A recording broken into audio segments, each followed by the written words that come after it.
नमस्कार, peptic time Madhya Pradesh समाचार में मैं आपका स्वागत करती हूँ और मैं हूँ आज के इस कार्यक्रम की होस्ट संगीतिका मिश्रा। तो आज का इस प्रोग्राम शुरुआत करने से पहले मैं आपका इंट्रोडक्शन सबको देती हूँ। मेरे साथ जुड़ रहे हैं मध्य प्रदेश के मयंक कक्कड़ जी, जो पिछले कई सालों से यूएसए में कार्यरत है और ये पेशे से एक डॉक्टर है। तो मैं आपका पैप्टिक टाइम समाचार की तरफ से मयंक जी स्वागत करती हूँ। नमस्कार। Thank you. अभी बहुत कुछ चल रहा है यूएस में और कोविड-19 से रिलेटेड और specially with black lives matters के लिए भी।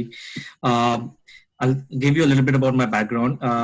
मैं यहाँ पे पिछले 5 साल से हूँ। पहले मैं ह्यूस्टन टेक्सास में था। मैंने वहाँ पे masters of health care administration किया है from university of Houston Texas में।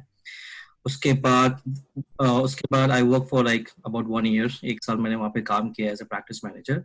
और पिछले साल मैं यूनिवर्सिटी ऑफ रॉचेस्टर न्यूयॉर्क, जो कि बफलो के पास है, बफलो से 1.5 घंटे दूर है, वहाँ पे मैंने फेलोशिप स्टार्ट किया, फेलोशिप इन कॉम्प्लेक्स केयर। और उसके बाद अभी मैं डेंटल रेसिडेंसी कर रहा हूँ। सो अभी मेरा 2 साल डेंटल रेसिडेंसी है। So I am basically a dentist and thank you for having me here.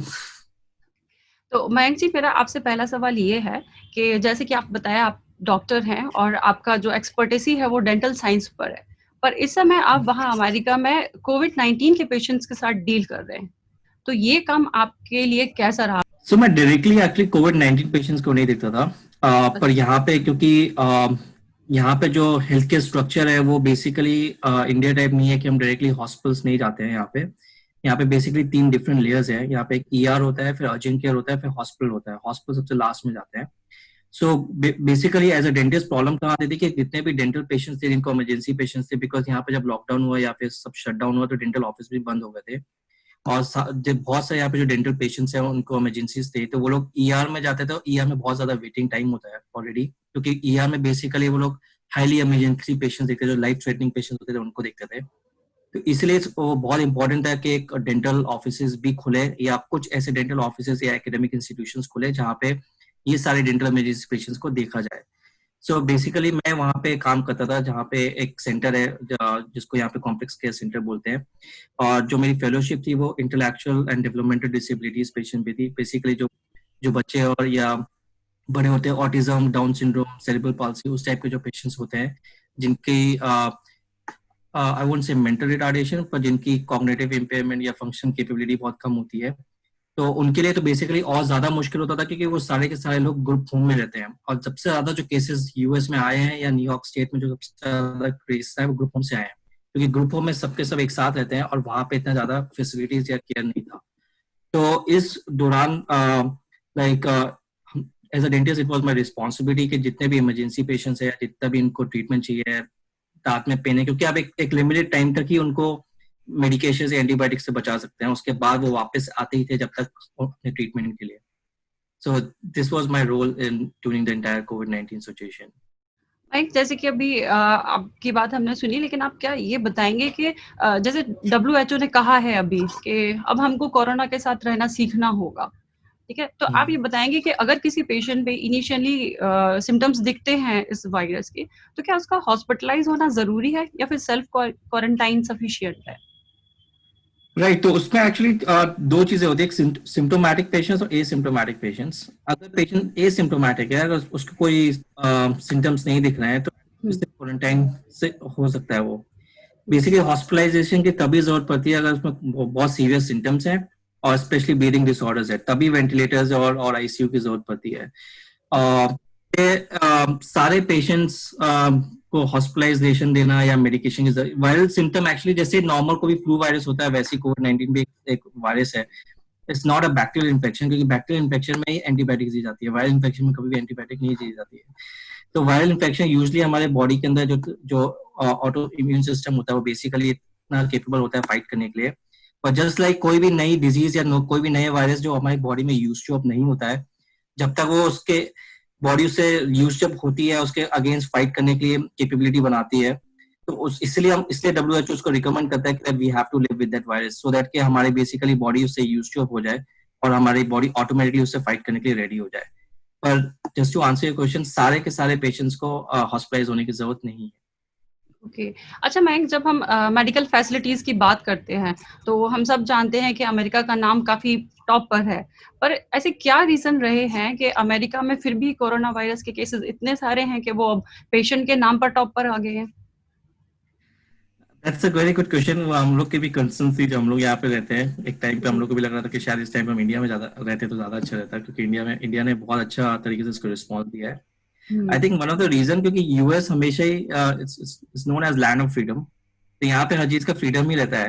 It's very difficult कि किसी लोगों के ऊपर ना रिस्ट्रिक्शन इम्पोज करना, ये बहुत ही मुश्किल है। यहाँ पे आप मतलब रिस्ट्रिक्शन इम्पोज, यहाँ पे कभी भी लॉकडाउन, इंडिया टाइप का लॉकडाउन कभी नहीं हुआ। मतलब मैं न्यूयॉर्क स्टेट केसेस थे, न्यूयॉर्क सिटी में नहीं हूँ पर न्यूयॉर्क स्टेट में हूँ, पर यहाँ पे सबसे ज्यादा केसेस थे, पर उसके बाद भी यहाँ पे ऐसा कंप्लीटली लॉकडाउन टाइप की सिचुएशन कभी नहीं थी। फ्लाइट्स चल रही थी।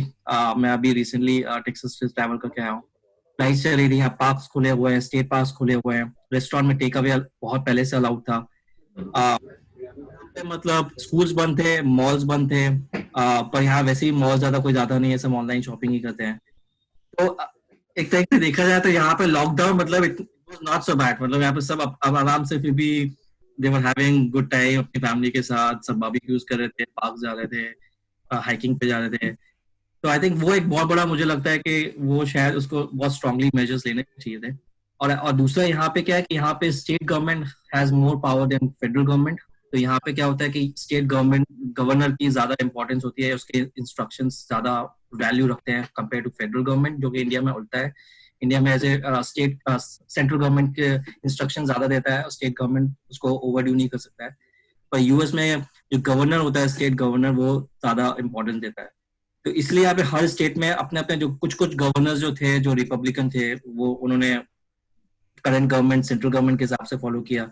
जो डेमोक्रेटिक थे, जो कि बेसिकली अपोजिशन पार्टी है, उन्होंने बिल्कुल उल्टा किया जो कि रिपब्लिकन बोल रहे थे बार बार करने के लिए। तो उस चक्कर में न्यूयॉर्क में जो है, वो जो न्यूयॉर्क में वो डेमोक्रेटिक है, जो बेसिकली अपोजिशन है गवर्नमेंट से। तो इसलिए यहाँ पे कभी भी ऐसे रिस्ट्रिक्शंस इतने ज्यादा इम्पोज नहीं हुए। और ज्यादा जो पर ये है कि यहाँ पे सबसे ज्यादा केसेस इसलिए भी हुआ है क्योंकि यहाँ पे टेस्टिंग बहुत ज्यादा हुई है compare to any other country. अगर टेस्टिंग नहीं होगी तो आप हमेशा बोल सकते हो कि यार केसेस बहुत कम है। आई थिंक बहुत से ऐसे कंट्रीज है जहाँ पे नंबर्स बहुत कम है, पर जितना मेरा आइडिया कहता है कि जहाँ पे नंबर्स बहुत कम है, एक्चुअली वहाँ पे बहुत ज्यादा केसेस है, जस्ट बिकॉज कि वहाँ पे टेस्टिंग नहीं हो रही है, इसलिए वो केसेस कभी भी ऑन रिपोर्ट होते नहीं है। यहाँ पे लाइक ड्राइववे हो गया है, यहाँ पे आप एक्चुअली अपनी कार से, जैसा आप ड्राइववे के थ्रू, जैसे गैस स्टेशन होता है या गैस पेट्रोल पंप होता है, वैसी टाइप का यहाँ पे सेंटर्स बने हुए, आप जाके और वो तुरंत के तुरंत आपका स्वैब लेके वहाँ पे टेस्ट करते हैं। तो यहाँ पे इतना ज्यादा टेस्टिंग हो रहे हैं कि इसलिए यहाँ पे केसेस भी डिटेक्ट जल्दी हो रहे हैं। और आई थिंक यही इनका एक प्रोटोकॉल था कि दे वांटेड टू लाइक जल्दी, जो सब जो लोग कर्व की बात कर रहे हैं कि कर्व कर्व फ्लैटन हो जाए, कर्व फ्लैटन हो जाए, कर्व, तो बेसिकली लोग यही चाहते हैं कि एक बार में जितनी बार भी जितने भी केसेस हो सकते हैं वो हो जाए, डायग्नोज हो जाए, उसके बाद वो फ्लैट कर्व हो जाएगा। मयंक जी, आप इस बारे में क्या कहना चाहते हैं कि जैसे अमेरिका अपने आप में इतना बड़ा राष्ट्र है, लेकिन उसको फिर भी इंडिया से हाइड्रोक्लोरोक्विन लेनी पड़ी? हाँ, सो वो एक्चुअली यूएस कभी भी किसी भी चीज की मैन्युफैक्चरिंग कभी नहीं करता है। हमेशा चाहे वो आईफोन हो, चाहे वो कोई इलेक्ट्रॉनिक गैजेट्स हो, चाहे वो कपड़े हो, कुछ भी हो, यूएस हमेशा, इनफैक्ट यूएस के सारे हेडक्वार्टर्स जो है वो मोस्टली जो मैन्युफैक्चरिंग यूनिट है वो हमेशा या बांग्लादेश या अलग अलग कंट्रीज में ही होती है। US is more like a country जहां पर आर एंड डी होती है, डेवलप होती है, पर उसका जो मैन्युफैक्चरिंग कॉस्ट कम करने के लिए वो इसलिए हमेशा आउटसोर्स करते हैं। दैट्स हाउ द यूएस का मॉडल हमेशा ही ऐसे था। जिसलिए जितने भी इंडिया से इंजीनियर्स आते हैं, इमिग्रेंट्स आते हैं, वो सब इसीलिए आते हैं क्योंकि यूएस में कभी भी मैन्युफैक्चरिंग यूनिट कभी भी इंडिया में, यूएस में थी ही नहीं। बिकॉज यूएस की वरना एक्सपेंसिव कॉस्ट, जो मैन्युफैक्चरिंग कॉस्ट है, मैन पावर कॉस्ट है, बहुत हाई है, बहुत ही ज्यादा हाई है। तो अगर वो यहाँ पे अगर कुछ भी मैन्युफैक्चर करने लगे तो जो आईफोन यहाँ पे जो अभी $1000 का है, वो एक्चुअली शायद उसका कॉस्ट आई थिंक 3 या 4 टाइम ज्यादा हो जाएगा अगर यूएस के अंदर प्रोडक्शन होने लगे तो ये हमेशा ही यूएस का मॉडल रहा है, लाइक इट्स वेरी नॉर्मल। इसलिए आई वाज नॉट सरप्राइज कि यहाँ पे मेडिकेशन की शॉर्टेज है या पीपी की शॉर्टेज है, वो इसलिए क्योंकि यहाँ पे कभी भी मैन्युफैक्चरिंग होती ही नहीं थी। आज भी यहाँ पे जो 3M का जो मास्क अभी आ रहा है, 95 मास्क, इंडिया में भी 3M का ही आता होगा या और दूसरी कंपनीज भी आते होंगे। जो यहाँ पे पर एफडीए अप्रूवल जो मास्क है वो 3M का ही कंपनी है, बस उसी का ही अप्रूवल है। वो मास्क यहाँ पे इतना एक्सपेंसिव है कि आई थिंक मतलब वो कोई भी दूसरी कंट्री से अगर आप लेने जाएंगे तो आई थिंक उसमें कम से कम 3 4 5 एक्स्ट्रा आ जाएंगे, जितना यहाँ पे एक मास्क का कॉस्ट है। तो यहाँ पे कॉस्ट ऑफ द मनी जो है वो बहुत ज्यादा है, इसीलिए इसलिए हमेशा ही उन्होंने आउटसोर्स किया हुआ है। कोई भी मेडिकेशन हो, कोई भी आईफोन्स हो, कोई भी कुछ भी आप देखें वो मेड इन चाइना ही होता है। उनकी मैन्युफैक्चरिंग यूनिट, चाहे कार्स हो, सारी कार्स भी जो है सब कुछ ऑलमोस्ट दूसरी कंट्री से ही आती है। पर इट्स जस्ट दैट के जो R&D है या जो मेन हेडक्वार्टर्स है वो यूएस में रहता है। मयंक, जैसे अभी आप वहां पर रह के एक तरह से इंडियन कम्युनिटी को रिप्रेजेंट कर रहे हैं, तो आप क्या बताओगे कि वहां के लोग, हमारे जो प्रधानमंत्री नरेंद्र मोदी जी हैं, उनने जो जितने भी प्रयास किए हैं इस लॉकडाउन के टाइम पर, तो उनके लिए कैसे विचार रखते हैं?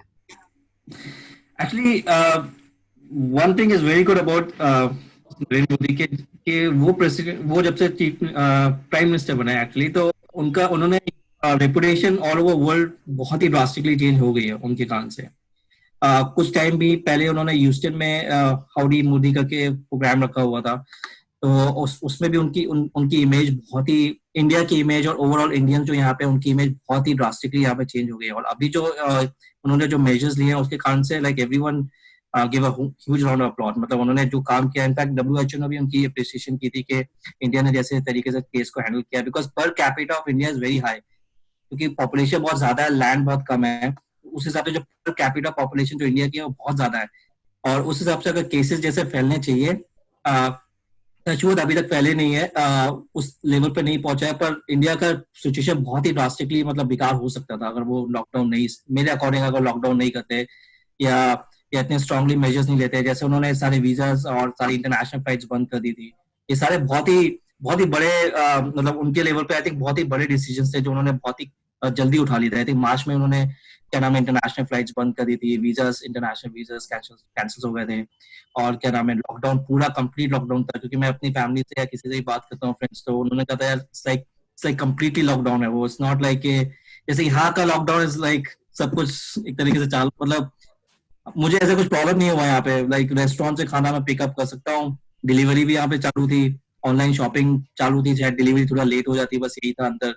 पार्क सारे खुले हुए थे, सो मोस्टली जो भी मुझे चाहिए था ऑलमोस्ट यहाँ पे ग्रोसरी स्टोर सारे खुले हुए थे, तो कभी कोई ग्रोसरी की प्रॉब्लम नहीं हुई मुझे यहाँ पे। तो यहाँ तक लॉकडाउन तो like it was very easy to manage compare to India का जो लॉकडाउन था, जहाँ पे मतलब लिटरली लोगों को बाहर नहीं जाने दे रहे थे, ग्रोसरी के लिए भी उनको लाइन लग रही थी या बहुत सारी चीजें फेस करने को मिल रहा था।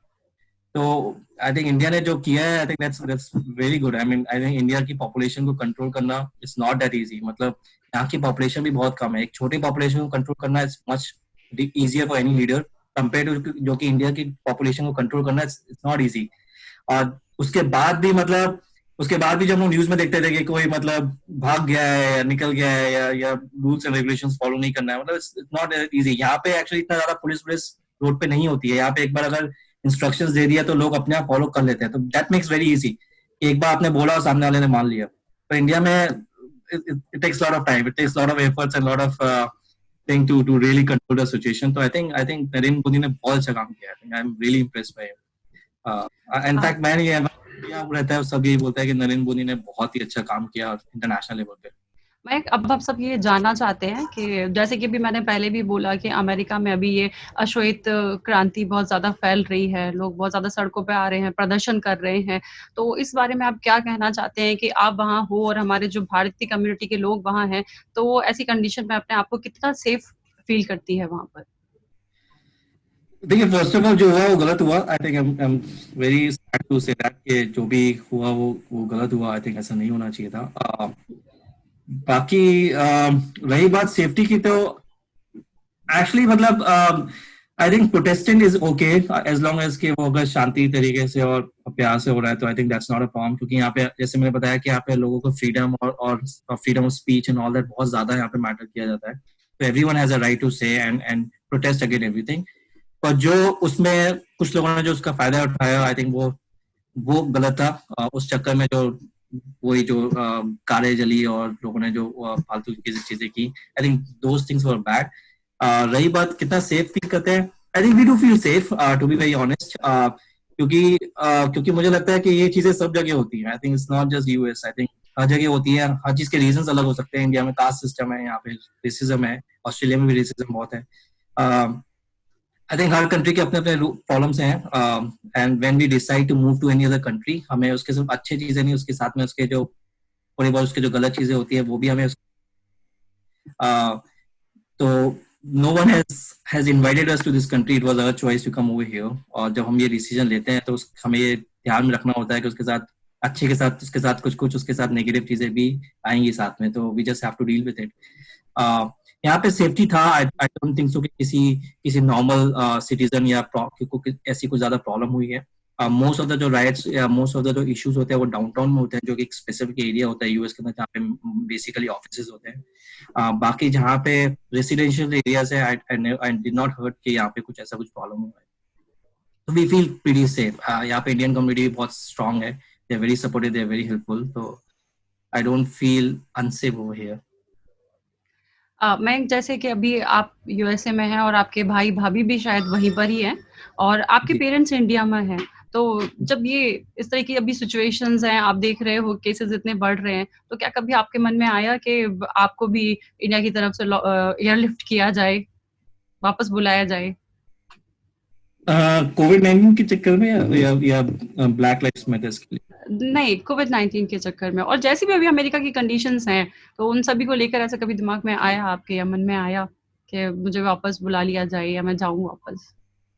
देखिए सर्टेनली इस बार हम सब ये आपस में डिस्कस करें, जिस तरीके से शायद यूएस ने इस चीज को हैंडल किया है, I think that was not that up to the mark. US काफी ज्यादा एक्सपेक्टेशंस होती है पूरी दुनिया में। सबको यूएस के प्रेसिडेंट का नाम रटा हुआ रहता है, चाहे छोटा सा एक बच्चा भी हो। कंपेयर टू अगर यही कनाडा का कोई पूछे कि कनाडा का प्रेसिडेंट कौन है, किसी को शायद नहीं पता होगा। ऑस्ट्रेलिया का प्रेसिडेंट कौन है, शायद किसी को नहीं पता होगा, पर यूएस का हमेशा सबको पता रहता है। तो it's a very powerful country. यहाँ पे कुछ भी होता है उसका इम्पैक्ट काफी ग्लोबली उसका इम्पैक्ट होता है, चाहे वो कोविड-19 हो, चाहे वो किसी चीज के लिए भी। तो यूएस से काफी ज्यादा एक्सपेक्टेशंस थी मेरी। मुझे लग रहा था कि शायद यहाँ पे इतना ज्यादा नहीं फैलेगा, आई थिंक कंट्रोल कर लिया जाएगा, क्योंकि यहाँ पे medical equipments are amazing, doctors are amazing, सब कुछ R&D रिसर्च और डेवलपमेंट सबसे ज्यादा यहाँ पे होता है। सारे ज्यादा मेडिकेशन या जितने भी टेस्टिंग है, सबसे ज्यादा टेस्टिंग यहीं पे हो रही है। तो मुझे लग रहा था कि शायद क्या नाम है, यूएस में चीजों को ज्यादा अच्छे से कंट्रोल कर सकते थे या किया जा सकता था मेरे अकॉर्डिंग। जब भी इंडिया की न्यूज सुना था तब मुझे लगा था कि इंडिया ने जो भी, भले इंडिया में केसेस बढ़ रहे हो, चाहे वो एक अपना एक ऑल टुगेदर डिफरेंट टॉपिक है डिस्कशन का, पर आई थिंक जो इंडिया ने, जो लीडर ने या नरेंद्र मोदी ने जो स्टेप्स लिए, दैट वाज लाइक अमेजिंग। उसको देख के हम लोग को हमेशा लगता था कि शायद अगर अभी इंडिया में होता था, एटलीस्ट लॉकडाउन तो होते, एटलीस्ट घर के अंदर तो बैठे होते, या एटलीस्ट चीजें चालू नहीं होती, तो एटलीस्ट शायद स्प्रेड होने के चांसेस बहुत कम होते। क्योंकि यहाँ पे it's more like individual choices है। मतलब अगर आपको घर पे रहना तो आप घर पे रहो, आपको घर पे नहीं रहना है तो आप पार्क खुले हुए आप जा सकते हो। तो यहाँ पे इंडिविजुअल रिस्पॉन्सिबिलिटीज है ज्यादातर लोगों की। तो कुछ लोग बहुत सीरियसली लेते हैं, कुछ लोग बहुत सीरियसली नहीं लेते हैं। यहाँ पे ऐसा नहीं था कि पुलिस आपको डंडे मार के घर के अंदर बिठा रही हो, ऐसा नहीं था यहाँ पे सीन। यहाँ पे ये था कि मतलब आप पार्क खुले, अगर आपको लगता है कि आप जा सकते हो, सोशल डिस्टेंसिंग मेंटेन कर सकते हो और मास्क पहन सकते हो, और आपको लगता है कि आपका इम्यून सिस्टम स्ट्रांग है और आप फाइट कर सकते हो, तो आप जाओ बाहर, मतलब कोई आपको मना नहीं करेगा। ग्रुप में नहीं जाओ, पर इंडिविजुअली जा सकते हो। और उसकी कंप्लेंस इंडिया ने बहुत स्ट्रिक्ट किया था, लाइक वो अपने आप में बहुत ही स्ट्रॉन्ग मेजर्स है। I don't think so, I think it's a true example कि अगर लीडर अगर आपकी कंट्री का अच्छा, तो I think lot of things can be change. मतलब इंडिया ऐसी कंट्री में जहाँ बोलते हैं कि मंदे के बाद जूते चप्पल चोरी हो जाते हैं, मतलब उसने इतना टाइट करके रखा हुआ था कि ना ही कुछ ऐसा कुछ सिनेरियोज हुए, ना ही कुछ ऐसा चोरी हुई, और उसने बहुत ही स्ट्रांगली, मतलब मुझे I am really amazed by the kind of work Narendra Modi has done, like I am very impressed by. तो उस समय जरूर मेरे को लगा था कि शायद जिस तरीके से यहाँ पे केसेस बढ़ रहे थे, और एज अ डेंटिस्ट मुझे अभी भी पेशेंट्स देखना ऑब्लिगेशन है, मुझे पेशेंट्स देखना। और वो जब पेशेंट्स हम देखते हैं तो ऐसा नहीं है कि हम उनमें कोविड या कोरोना के सब स्क्रीनिंग करते हैं हम, फीवर चेक करते थे, पर एग्जैक्टली कोरोना का टेस्टिंग नहीं करते थे, which is like not possible. क्योंकि एक दिन के अगर मैं 10-15 पेशेंट देख रहा हूँ और सब में अगर मैं कोरोना का टेस्टिंग करना शुरू कर दूं, तो आई थिंक वो कोरोना की टेस्टिंग सेंटर बन जाएगा। वो स्क्रीनिंग करते थे हम उनसे पूछते थे, पर वो as we said like asymptomatic symptoms अगर हैं तो वो लोग नहीं बता पाएंगे, या वो लोग डिस्कस नहीं कर पाएंगे। तो उस समय जरूर हम लोग को टेंशन होता था कि अभी भी हम पेशेंट देख रहे हैं, और अभी भी मतलब, और ग्रुप होम और जितना भी जिस टाइप की पॉपुलेशन मैं देखता था, जो कि इंटेलेक्चुअल डिसेबिलिटीज है उनमें अंदर, तो क्योंकि वो लोग इंटेलेक्चुअली नॉर्मल नहीं है हम जैसे, तो उनको नहीं आइडिया होता है हैंड सैनिटाइजर का या हैंड वॉश का। वो ग्रुप होम में रहते हैं, वहीं से ज्यादा केसेस आ रहे हैं, तो it's always very scary. Industry में जो प्रोसीजर्स यूज किए जाते हैं उसमें काफी ज्यादा एरोसोल निकलता है, और aerosol was one of the reason of the spread of the कोविड-19। तो ऑब्वियसली उस समय लग रहा था कि यार अभी शायद अगर इंडिया में होते और आराम से घर बैठे होते तो शायद ज्यादा अच्छा होता। It is what it is, जो था वो था, मतलब we can't help it. Thank you so much, आपका बहुत बहुत धन्यवाद। आपने यहाँ हमारे साथ जुड़कर हमको इतनी सारी अच्छी जानकारी दी, और मैं एक बार फिर से आपका शुक्रिया करती हूँ। और इसके साथ ये प्रार्थना करती हूँ कि आप और हमारे जो भारतीय वहाँ पर हैं वो हेल्दी रहें, फिट रहें, स्वस्थ रहें, सुरक्षित रहें। Thank you so much.